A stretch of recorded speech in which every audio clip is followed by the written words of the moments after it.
Pour bien peser le poids de la souffrance de Christ, il faut considérer son rang, sa position, avant de venir dans le monde souffrir pour l'humanité, avant de venir dans le monde et mourir sur la croix. Beaucoup d'entre nous savons que Jésus-Christ a souffert pour nos péchés, mais peu d'entre nous savons à quel point il a souffert pour nos péchés. Donc il est important que nous comprenions la profondeur de ses souffrances. Ainsi, nous allons mesurer la profondeur de la dévotion que nous lui devons. C'est très important. Donc cette vidéo aujourd'hui, ça fait que nous comprenions véritablement à quel point le Seigneur Jésus-Christ a souffert pour nous, à quel point il s'est humilié, lui le roi des rois et le Seigneur des seigneurs, le tout-puissant, le Dieu créateur de toutes choses, lui qui n'a ni commencement des jours, ni fin des jours. Donc vous devez comprendre véritablement que Jésus a beaucoup souffert pour nous. D'un point de vue scientifique, Jésus a souffert plus que n'importe quel homme lorsqu'il a été crucifié sur le lieu du crâne à Golgotha. Parce que Jésus, lorsqu'il a été frappé, il n'a pas seulement été frappé, il a été flagellé. Or, si vous faites les recherches sur la flagellation romaine à l'époque, ce n'était pas seulement des simples fouets. Non, c'était littéralement des morceaux d'os ou des morceaux de fer qu'on mettait sur une corde.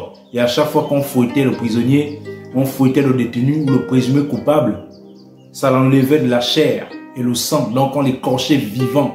Et pour savoir ce qu'on appelle écorcher quelqu'un vivant, regardez quelques vidéos, regardez quelques images, vous allez comprendre ce que signifie écorcher quelqu'un de manière vive, de manière vivante. Et Jésus a subi cet écorchage-là. Et plus que tout autre, parce qu'en réalité, d'après certains scientifiques, les souffrances qu'a vécu Jésus dues à la flagellation qu'on a infligée a été beaucoup plus que l'ordinaire. Parce qu'à l'époque, les Romains, c'était leur coutume de le faire. Mais le diable s'est tellement acharné sur le Seigneur Jésus-Christ qu'il l'a fait de manière profonde, de manière absolue. Et on pouvait sentir la colère du diable et l'envie de l'éliminer parce que le diable ne voulait pas que Jésus-Christ aille jusqu'à la croix à Golgotha. Parce qu'il savait qu'en allant là-bas, il allait perdre le combat, il allait perdre la bataille parce que Jésus allait nous donner la vie par son sacrifice. Et donc le diable s'est acharné sur Jésus dans le but de faire en sorte qu'il n'arrive jamais à Golgotha. Et si vous lisez bien les souffrances de Jésus d'un point de vue médical et scientifique, vous allez comprendre à quel point il a été soutenu par le Saint-Esprit, à quel point il avait une force intérieure puissante quand on le considère seulement en tant que serviteur, en tant que fils de Dieu. Il avait une force intérieure puissante à tel point que pendant qu'on le flagellait, Jésus a perdu plus de 2 litres de sang d'après les scientifiques, ce qui est plausible et clair. Parce que la réalité est que quand on écorche quelqu'un de manière vive, il y a toutes sortes d'épanchements de sang. Et la vérité, c'est que le sang de l'être humain coule de manière très abondante lorsque tu te retrouves blessé de manière assez importante. Et donc, il est normal que Jésus ait perdu des litres de sang avant d'arriver à Golgotha. Et donc, dans cet état, normalement, Jésus n'aurait pas dû arriver à Golgotha vivant. Il aurait dû mourir même avant. Mais Jésus devait accomplir quelque chose de très important. Il devait accomplir le sacrifice sur la croix. Parce que la vie de l'humanité et notre vie à toi et à moi dépendait. Donc Jésus devait avoir la force, il devait puiser dans son intérieur la force absolue pour arriver jusqu'à Golgotha. Et c'est très important et c'est très intéressant à comprendre parce qu'en pesant la profondeur des souffrances de Christ, on va peser la responsabilité qu'on a vis-à-vis de lui, la responsabilité qu'on a vis-à-vis de son œuvre, la responsabilité qu'on a vis-à-vis des frères et des sœurs, la responsabilité qu'on a d'aimer notre prochain, la responsabilité qu'on a de le servir, de l'honorer, de l'adorer.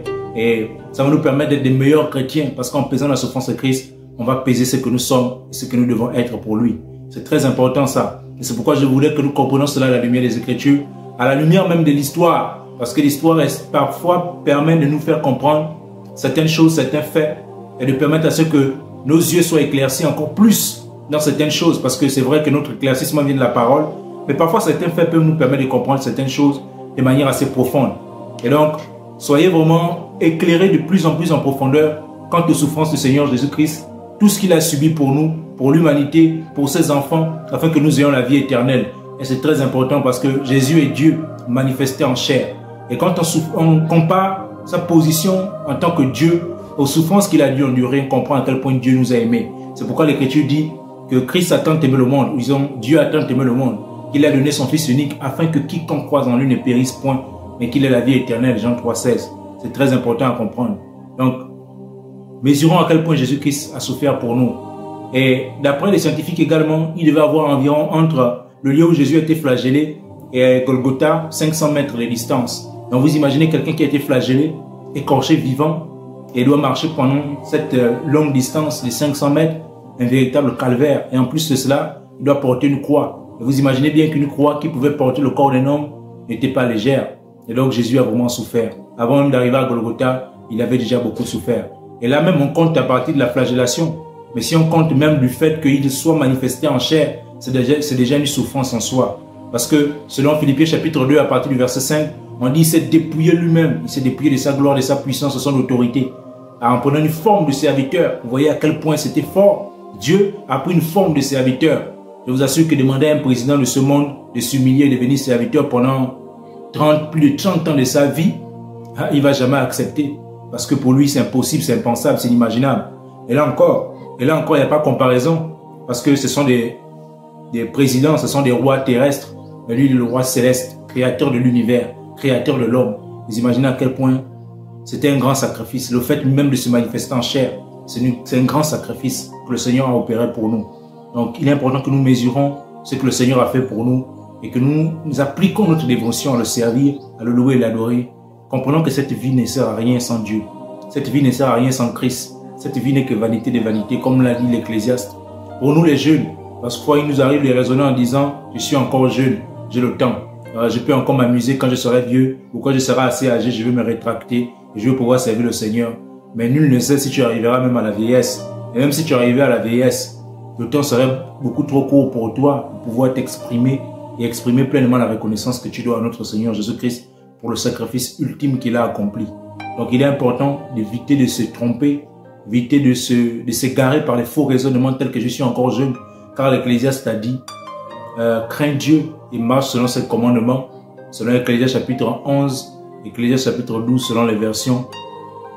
Crains Dieu et marche selon ses commandements, car Dieu emmènera toute œuvre en jugement au sujet de tout ce qui est caché, soit bien, soit mal. Donc tu dois comparaître devant le tribunal de Christ. Tu dois comparaître devant Dieu, que tu as cru en lui ou pas. Donc je préfère que tu comparaisses en tant que quelqu'un qui a cru en lui. Car selon 2 Corinthiens chapitre 5 verset 10, même en tant qu'enfant de Dieu, nous comparaîtrons devant le tribunal de Christ, sauf que ce ne sera pas pour être envoyé en enfer, ce sera pour être jugé par rapport à nos œuvres. Mais il vaut mieux comparaître pour ce tribunal, au lieu de comparaître pour le tribunal des personnes qui iront en enfer.